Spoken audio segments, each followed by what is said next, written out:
According to PEN America, a nonprofit dedicated to protecting free expression in the United States, there were more than 10,000 instances of book bans during the 2023 to 2024 school year. Furthermore, according to the American Library Association, more than 70% of parents are against banning books. What originally began through the work of conservative groups has become a national issue that targets books dealing with many subjects such as race and LGBTQ plus topics.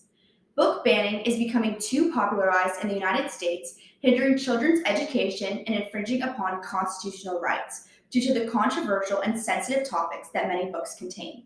However, there are various ways in which people can get involved to help stop this ongoing problem. Today, I'm going to explain why books should not be banned in the US. I will begin by talking about what the problem is and then why this is happening. Finally, I will discuss the numerous ways to get involved to prevent more book bans. I will start by describing how book bans negatively impact America. Book bans limit children's learning and go against the First Amendment right of free speech. According to an article published in the Center for American Progress, book bans and curriculum restrictions prevent each child from receiving a high quality education by unfairly establishing whose history, identities, and voices are deemed to matter. This means that children will not be allowed to receive a complete and well rounded education when it comes to literature they are reading and serves as a way to control how children think. Furthermore, book banning violates the First Amendment, the right to freedom of speech, when schools or the government ban books from libraries simply because they dislike or disagree with the ideas found in those books.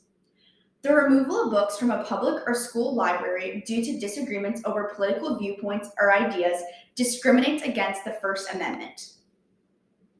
Now that we have talked about why book banning should not be endorsed, I will discuss what is promoting this relevant issue. There are many reasons for banning books due to their specific book content, and the movement is being promoted by several advocacy groups.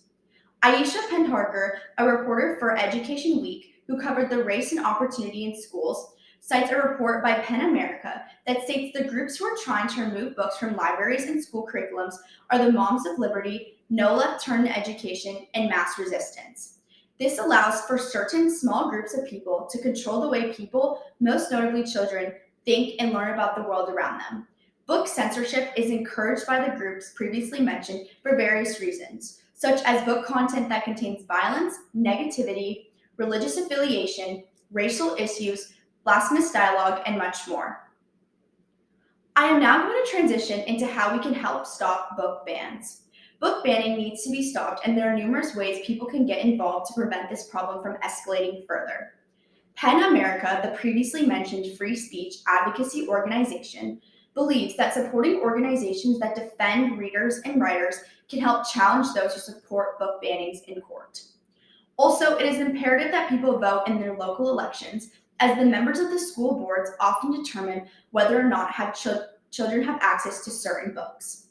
Voting for candidates that do not support book censorship could stop the increasing number of books that are being banned across the country. Finally, buying or checking out a banned book shows libraries and publishers that the books have value and that it should not be banned in the first place. Today, I have talked about why supporting book bans can have negative impacts on the education system and how it violates constitutional rights, along with describing the root of this problem and how we can help. The number of banned books in the United States is rapidly increasing and must be stopped. It is important for future generations of America that their education is not censored due to the beliefs of a select few group of people. While many books deal with complex and controversial topics, this should not prevent people from reading them. It is time to take action against those who are censoring our education and infringing upon our constitutional rights.